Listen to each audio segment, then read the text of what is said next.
রাসূল আরবি সাল্লাল্লাহু আলাইহি ওয়াসাল্লাম বলেছেন, মান সামা রমাদান সুম্মা আতবাআহু সিত্তাম মিন শাওয়াল কানা কাসিয়ামিদ দাহর।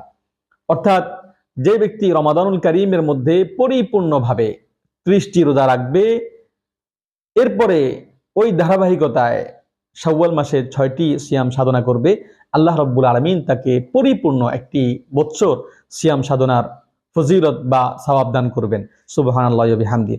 এই হাদিসের দিকে লক্ষ্য করলে বোঝা যায়, যেহেতু রমাদানুল কারীমের সিয়ামগুলি পরিপূর্ণভাবে থাকার পরে শাওয়াল মাসের 6 রোজা রাখার কথা বলা হয়েছে, সেজন্য আগে ভাঙতি রোজা রাখা উচিত বোঝা যায়, পরে শাওয়াল মাসের 6টি রোজা রাখবে।